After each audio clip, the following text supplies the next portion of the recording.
Seeking the New Poetry, the poems of Rabindranath Tagore, Part 1.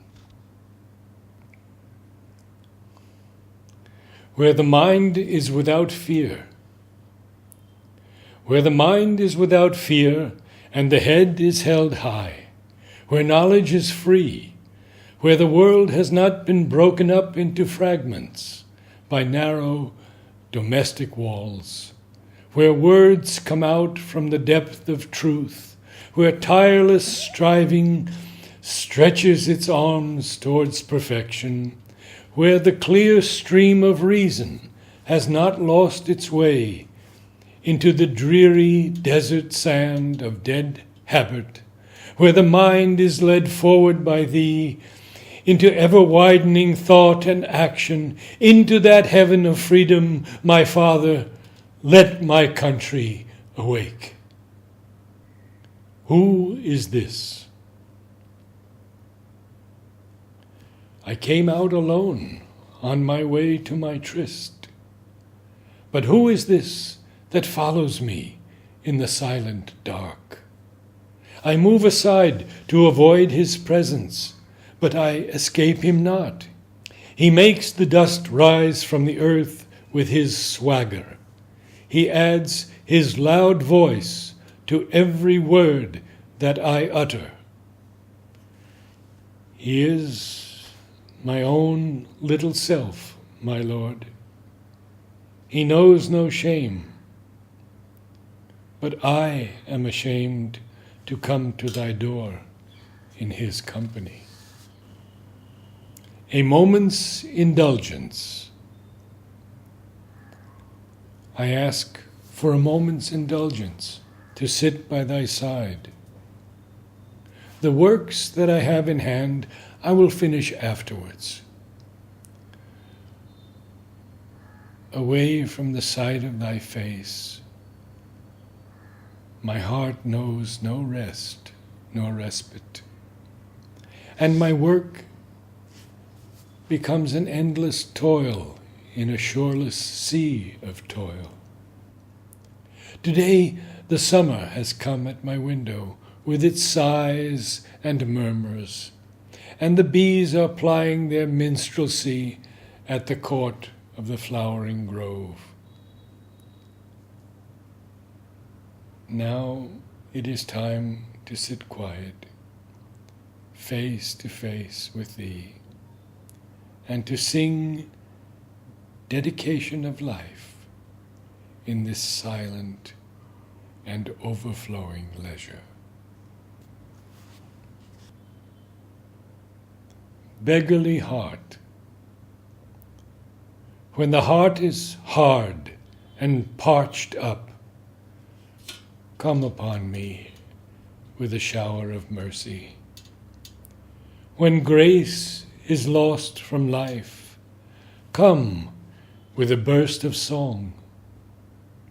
When tumultuous work raises its din on all sides, shutting me out from beyond, come to me, my Lord of silence, with thy peace and rest. When my beggarly heart sits crouched, shut up in a corner, break open the door, my King, and come with the ceremony of a king. When desire blinds the mind with delusion and dust, O thou Holy One, thou wakeful, come with thy light and thy thunder. Benediction. Bless this little heart, this white soul that has won the kiss of heaven for our earth.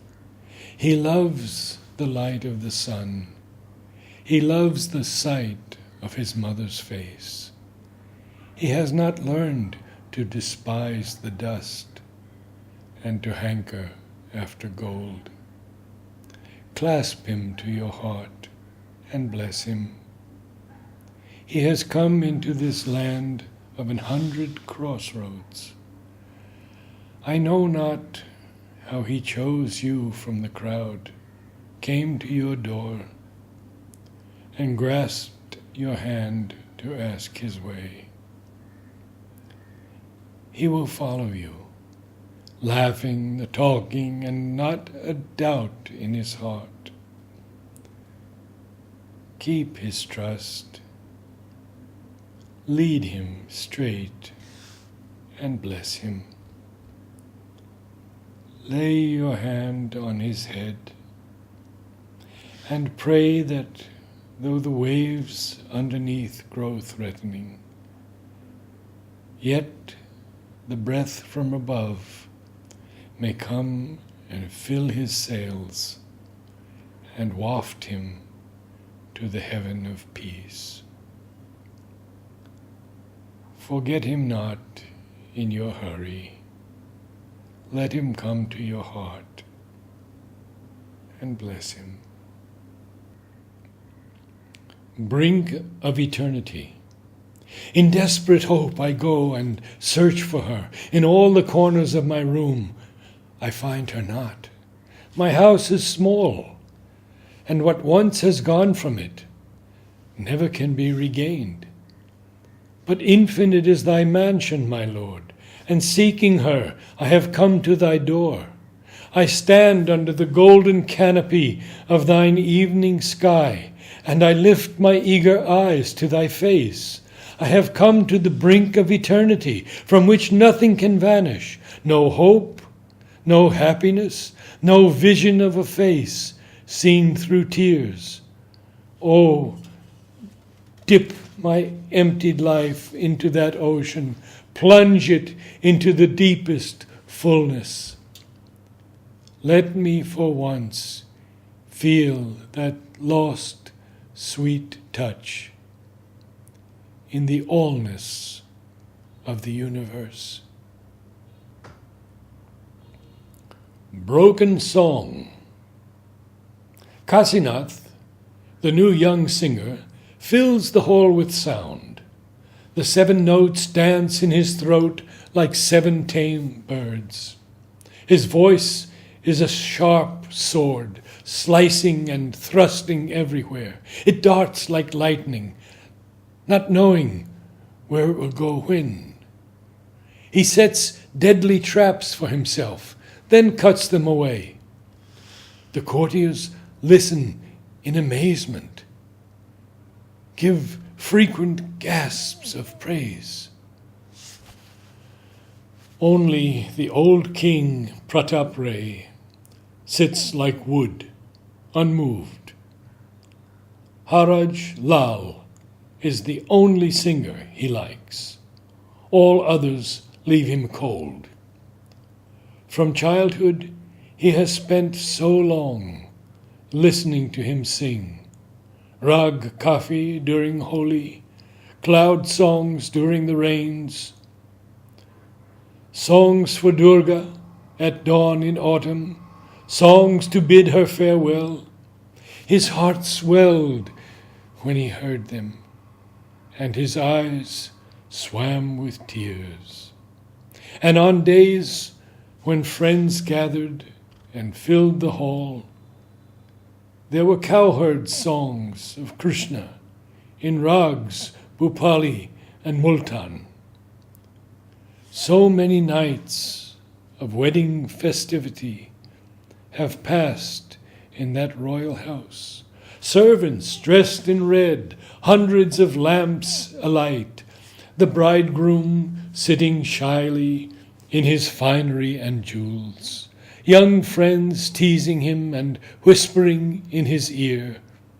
Before him, singing Rag Sahana, sits Baraj Lal. The king's heart is full of all those days and songs. When he hears some other singer, he feels no chord inside, no sudden magical awakening of memories of the past. When Pratap Ray watches Kasinath, He just sees his wagging head, tune after tune after tune, but none with any echo in the heart. Kasinath asks for a rest, and the singing stops for a space. Pratap Ray smilingly turns his eyes to Baraj Lal. He puts his mouth to his ear and says, "Dear Ustad, give us a song, as songs ought to be. This is no song at all. It's all tricks and games, like a cat hunting a bird. We used to hear songs in the old days. Today, they have no idea." Old Baraj Lal, white-haired, white turban on his head, bows to the assembled courtiers and slowly takes his seat. He takes the tanpura in his wasted, heavily veined hand, and with lowered head and closed eyes begins Rag Yaman Kalyap. His quavering voice is swallowed by the enormous hall, is like a tiny bird in a storm, unable to fly for all it tries. Pratap Ray, sitting to the left, encourages him again and again. "Superb! Bravo!" he says in his ear. "Sing out loud." The courtiers are inattentive. Some whisper amongst themselves. Some of them yawn. Some doze. Some go off to their rooms. Some of them call to their servants, "Bring the buka, bring some pan." Some fan themselves furiously and complain of the heat. They cannot keep still for a minute. They shuffle or walk about. The hall was quiet before, but every sort of noise has grown. The old man singing is swamped like a frail boat in a typhoon. Only his shaky fingering of the tanpura shows it is there. Music that should rise on its own joy from the depths of the heart is crushed by heedless clamor, like a fountain under a stone. The song and Baraj Lal's feelings go separate ways.